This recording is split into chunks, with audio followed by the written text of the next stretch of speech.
Good evening, St. Paul's. It's Pastor JD. I am coming to you from Savannah, Georgia. That's where Kate and I decided to sneak away for a honeymoon when we realized that our kids were all with other parents or otherwise obligated this week. So we've explored the city a little bit, and we're going to do that a little bit before heading home. I'll be back Sunday. I'm not missing any worship with you all, including midweek worship.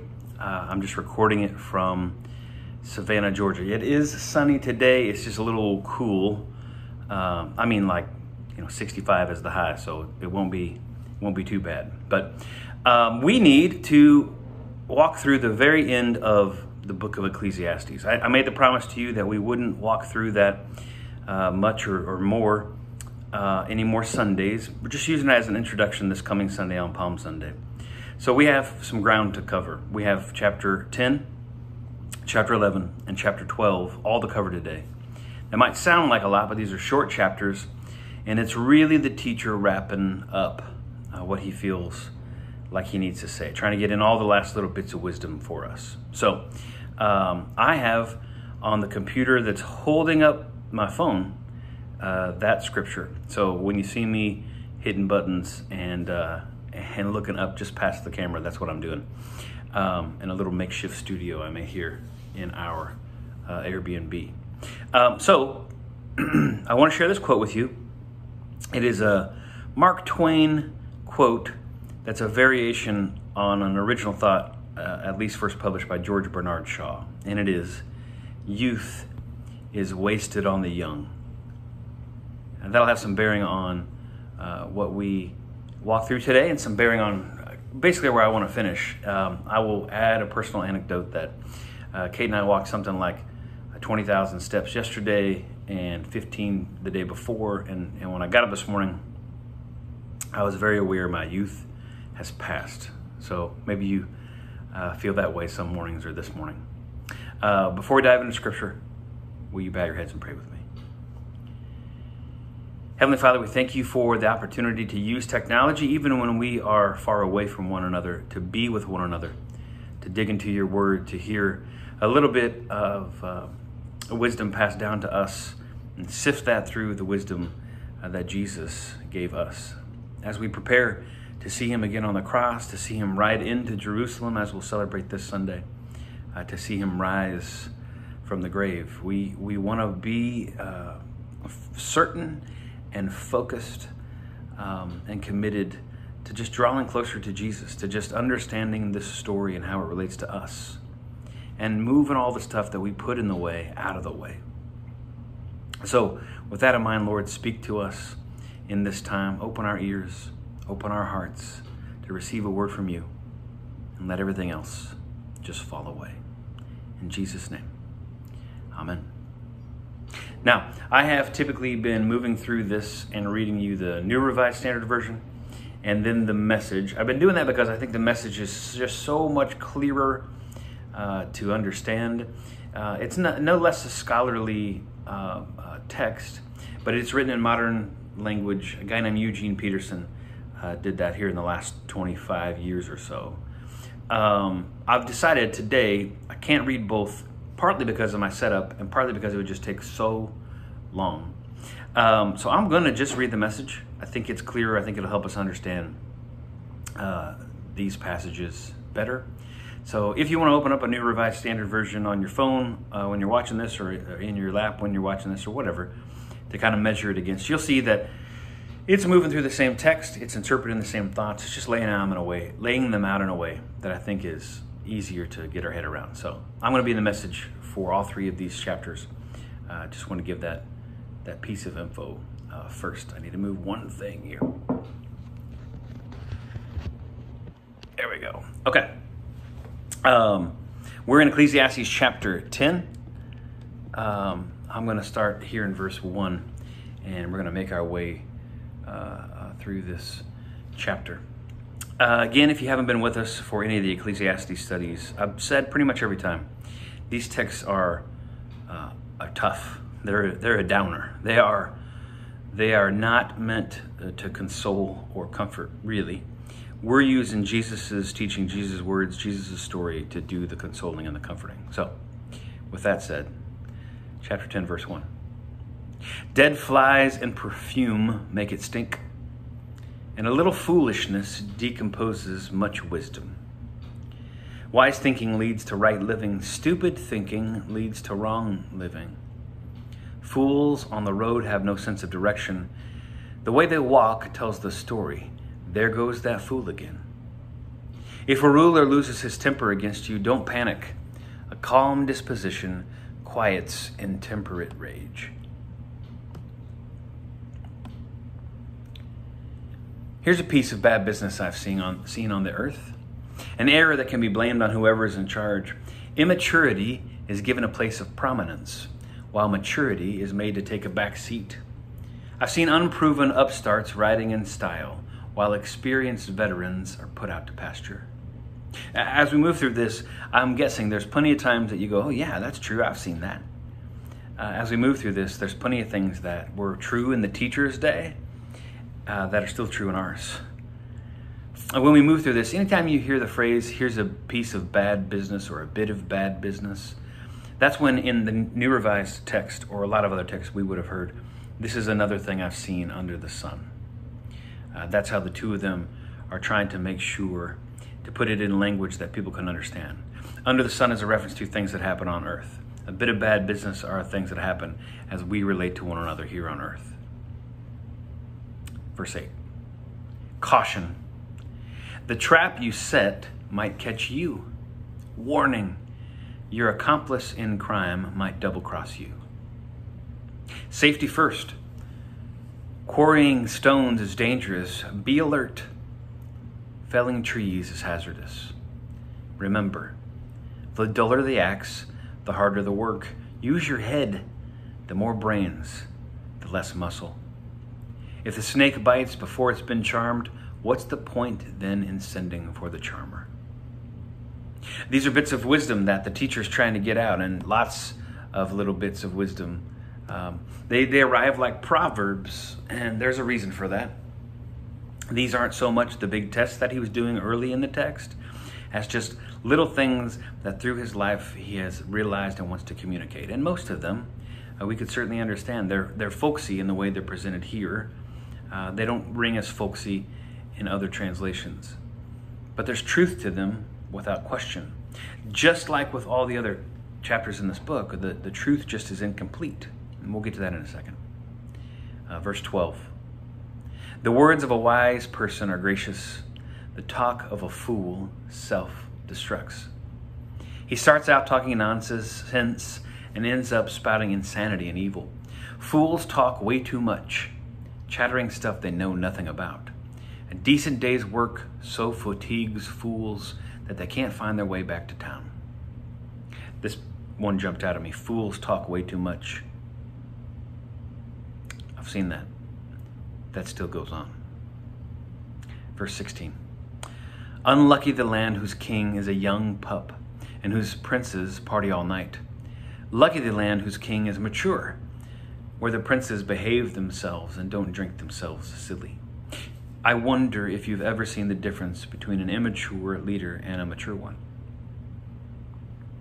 I wonder if you've ever looked at somebody and thought, oh, he has a lot to learn. And you ascribe that to age, you assign that to experience, and lots of times it is. I can attest to that myself. It seems as if this very likely King Solomon, who came to the throne when his father died, who came to the throne in this unusual manner, who was pointed out to be the king when he was very, very young, or anointed that way. It's almost like he's understood, like the more I experience and the older I get and the more things I put in my tool belt, the more experiences I have that teach me something, the more water there is under the bridge, the more I have to offer others, the better leader I am, the more I have to communicate with some credibility and some authenticity, and I don't have to rely so much on just my authority.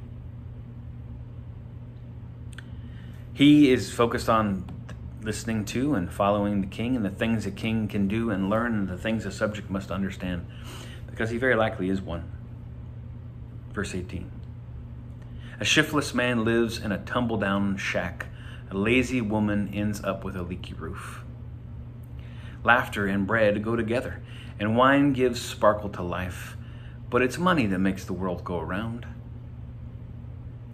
Don't badmouth your leaders, not even under your breath, and don't abuse your betters even in the privacy of your home. Loose talk has a way of getting picked up and spread around.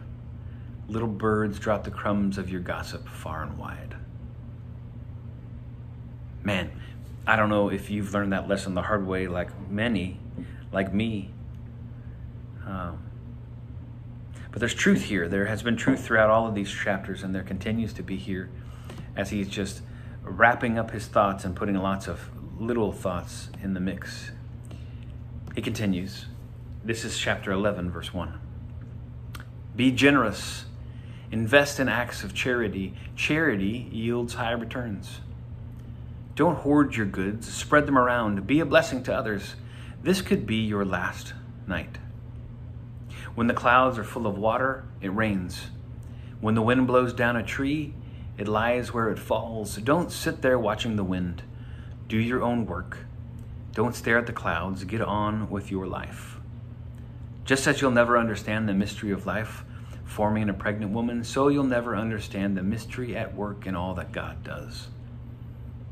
Go to work in the morning and stick to it until evening without watching the clock. You never know from moment to moment how your work will turn out in the end.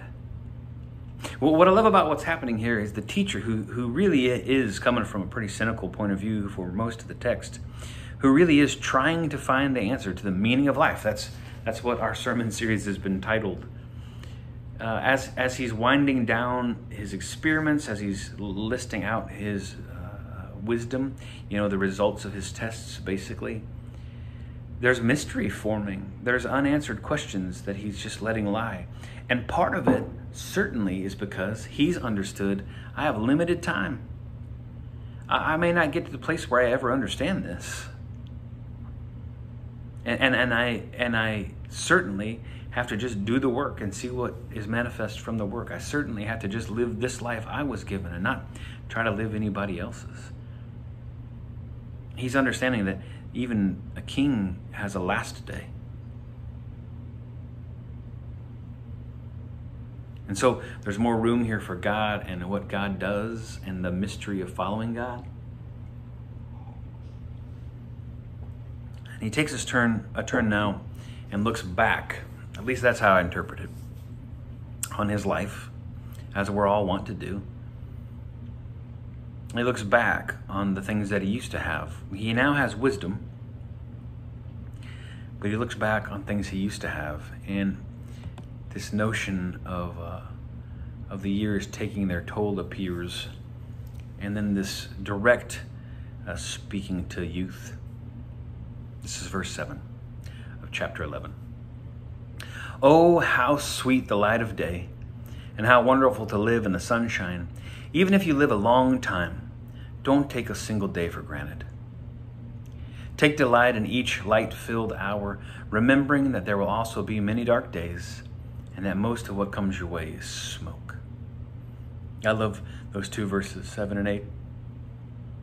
When we read in the Message, smoke, that's when we would have read in the NRSV, vanity. Other texts would have framed that as wind. What's being mentioned there is this is something I can't grasp hold of. I can't contain. Think about that. Oh, how sweet the light of day and how wonderful to live in the sunshine. It is. I can attest that there's sunshine waiting for me today, and I'm excited about that, but it's temporary, and I know it. Even if you live a long time, don't take a single day for granted. Take delight in each light-filled hour. Yeah, remembering that there will also be many dark days, and that most of what comes your way is smoke. It's wind. It's vanity. It's temporary. Verse 9. You who are young, make the most of your youth. Relish your youthful vigor. Follow the impulses of your heart. If something looks good to you, pursue it. But know also that not just anything goes. you have to answer to God for every last bit of it. Live footloose and fancy-free. You won't be young forever. Youth lasts about as long as smoke. Now, here's one of those moments when you know this is a modern translation, because the phrase footloose and fancy-free doesn't appear in the New Revised Standard Version or most others, any others. But what they're trying to do with the message is say this in a way that we may understand, if even it's a couple generations dated already. This little chunk is a reminder that we all have, that we get early. I mean, I'm in my mid-40s and I already know that youth is in the rear view and it didn't last very long. But I think I knew that even in my 30s. I maybe even knew it was coming in my late 20s. I don't know how long it lasts, and maybe it lasts differently for each of us, but it certainly doesn't last long. It's another one of those things that's like smoke, like vapor, like vanity that just vanishes. And so this wise, now getting older teacher is trying to say you should enjoy it. But he cautions in that enjoyment that you shouldn't enjoy it thinking there's no consequences. You should enjoy it in a way that doesn't value the purpose of life, because God's going to bear that out and judge that. He continues in chapter 12 at the beginning here, speaking to youth again. Verse 1. Honor and enjoy your Creator while you're still young, before the years take their toll and your vigor wanes. There's a truth that still exists. Before your vision dims and the world blurs and the winter years keep you close to the fire. In old age, your body no longer serves you so well. Muscles slacken, grip weakens, joints stiffen. The shades are pulled down on the world. You can't come and go at will. Things grind to a halt. The hum of the household fades away. You are wakened now by bird song. Hikes to the mountains are a thing of the past. Even a stroll down the road has its terrors. Your hair turns apple blossom white, adorning a fragile and impotent matchstick body. Yes, you're well on your way to eternal rest, while your friends make plans for your funeral.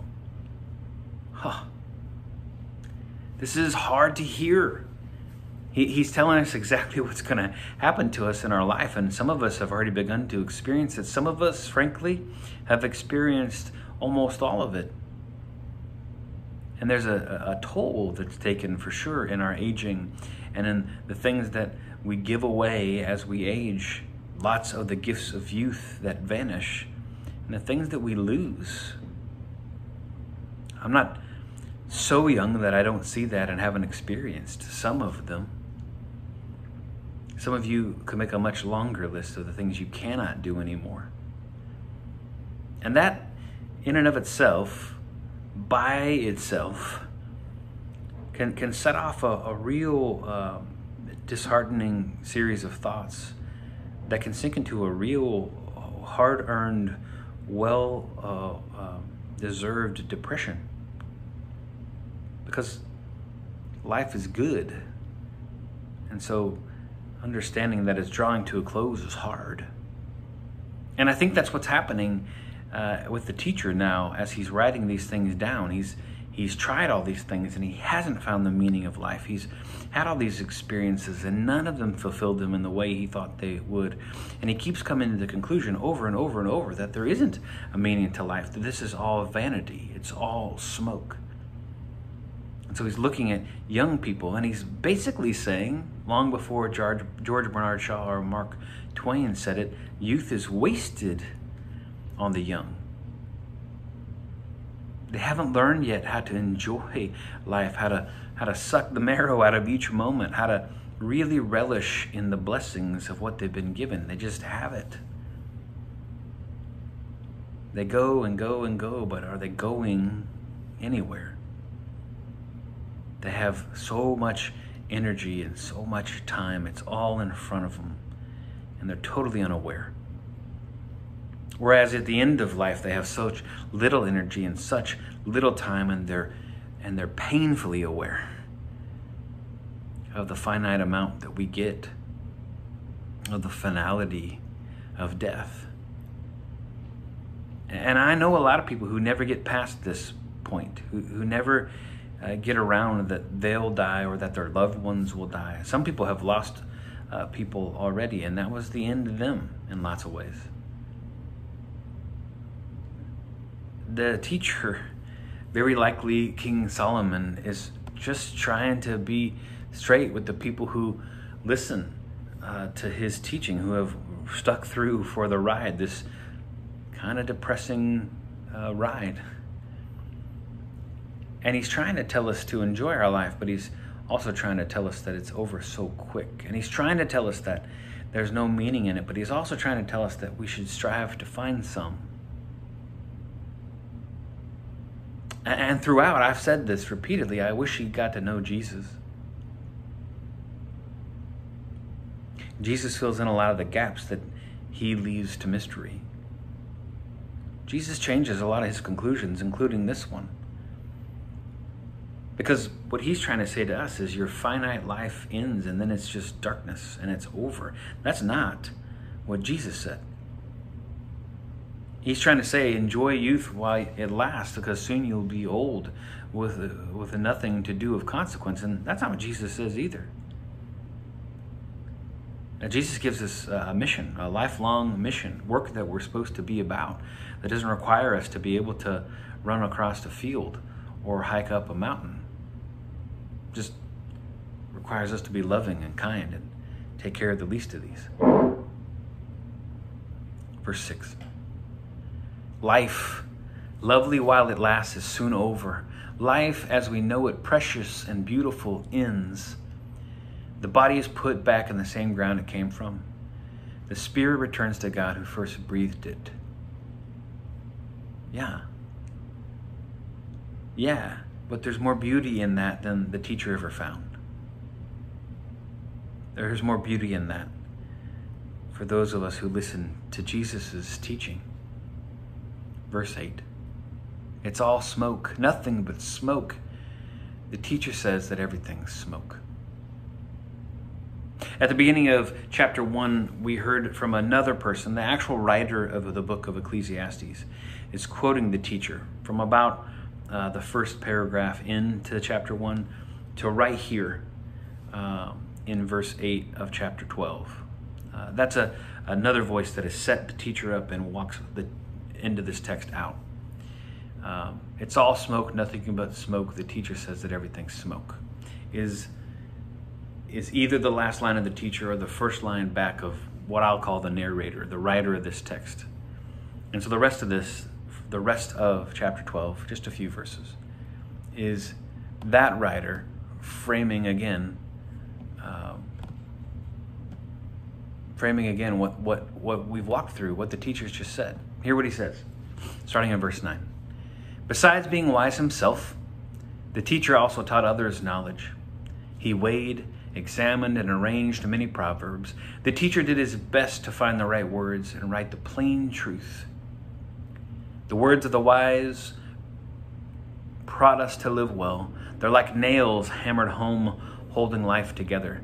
They are given by God, the one shepherd. But regarding anything beyond this, dear friend, go easy. There's no end to the publishing of books, and constant study wears you out. So you're no good for anything else. The last and final word is this: fear God. Do what he tells you. That's it. Eventually God will bring everything that we do out into the open and judge it according to its hidden intent, whether it's good or evil. There's this amazing thing that happens here. A student of the teacher has clearly written this text because he knows what the teacher has taught, and he knows what the teacher has done, and he knows what the teacher's wisdom is that he's tried to communicate. And he frames it for us at the beginning of Ecclesiastes 1. He sets up who the teacher is and then starts to quote him, and does so for 12 chapters.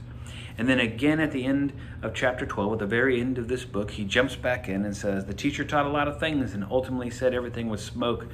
And he tried to lay out some wisdom, but let me wrap this up into a thesis statement, a final conclusion we can draw from what the teacher has concluded and told us and passed along. Fear God.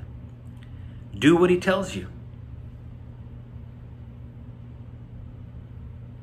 That's it. Eventually, God will bring everything that we do out into the open and judge it according to its hidden intent, whether it's good or evil. This is generations before Jesus arrives and takes all of the Old Testament and basically narrows it down to these two things. You know them. Love God. Love people. Literally, love God with all that you have and love your neighbor as yourself. And you've heard me say that makes the list: God, everybody on earth, and at the very end, me. Which I think is remarkable if what we're measuring against is vanity, smoke, that which cannot be grasped. Because Jesus' teaching seems to be something that is pretty tangible.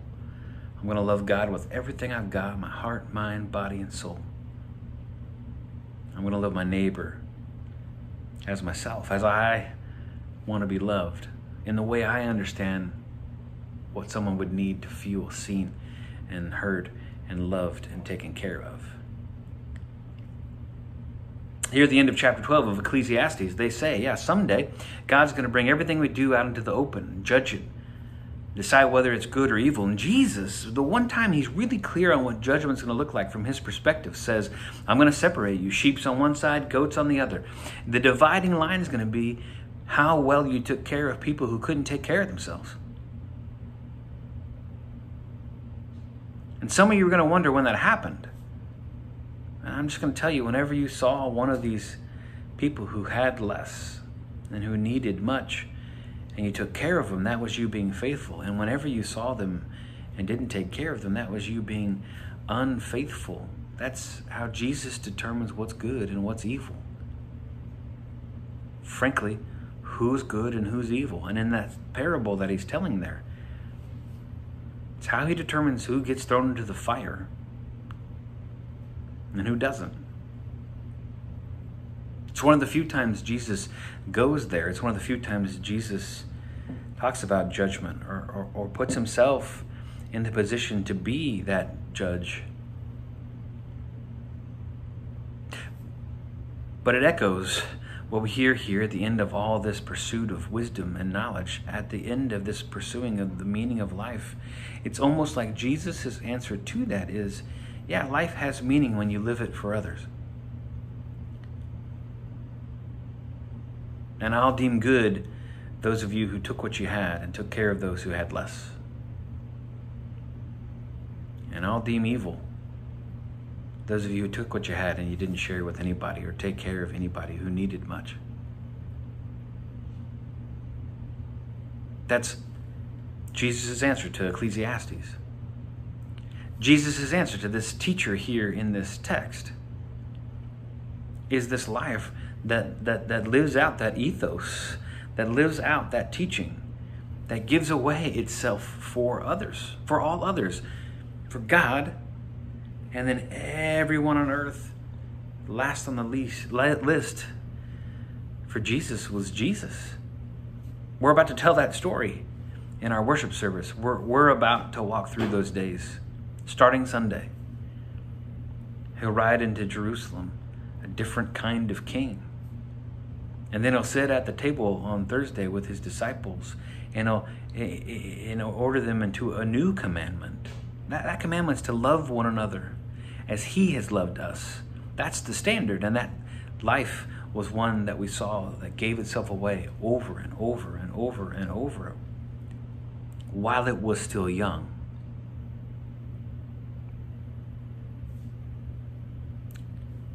One of the few times youth wasn't wasted on the young.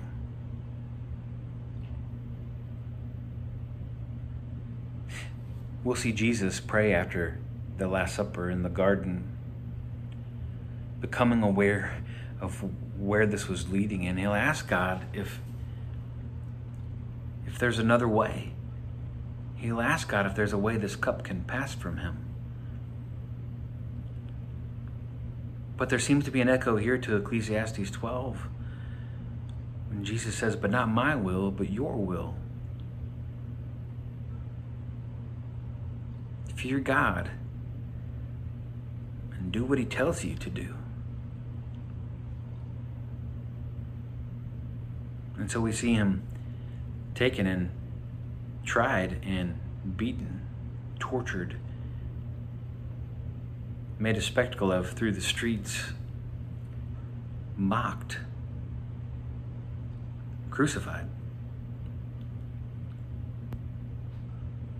There had to be somebody who knew the Book of Ecclesiastes watching Jesus on the cross. There had to be somebody who had access to it, looking up at Jesus and just said, this is smoke, vapor, vanity. That life was meaningless. Sometimes when lives end soon, we think that. Sometimes when lives end ugly, we think that. But I don't believe love is ever wasted. And that's what Jesus' life was all about. And so in a couple Sundays, we'll get to tell the story about how Jesus' life was incredibly meaningful, as was Jesus' death. We'll get to hear about the new life that we are offered because of Jesus' life and death. We'll get to hear about the mission that we have for our whole lives because of Jesus' life and death. We'll get to hear about how that doesn't have an expiration date. If we're here, if we woke up today, if breath is being pulled in to us, and as long as breath is being breathed out, we have work to do. Whether we can run across the field or climb a mountain, whether we're already bald or bright white-headed, whether there's lots of road behind us or lots of road ahead of us. As we end the book of Ecclesiastes, as we walk through it, we understand that what was always missing there for the teacher was Jesus. As we walk through the last few hours and days of Lent, I just want to challenge you with that same question. Is what's missing in your life Jesus? A clearer understanding of his purpose, of his mission, of his passion, of your purpose and your mission because of his passion? There is so much to understand, and there's still some mystery wrapped up in it. We don't have it completely locked down, and that's some of the beauty of it. Every day, we get to figure out a little more. We get to know Jesus a little better. I hope that you will take the time between now and Easter Sunday to get the stuff out of the way that keeps you from knowing Jesus better for you. Because I think it makes all the difference in answering the question whether life has any meaning. I look forward to seeing you Sunday and celebrating with you that a different kind of king rides into Jerusalem, and an incredible week of things lay before us. I hope that as we've concluded the book of Ecclesiastes, you can read that in the future and say to yourself, oh, I wish this teacher knew Jesus. Because the fact that I do gives my life lots of meaning and makes me feel wise. God bless, my friends. I will see you Sunday.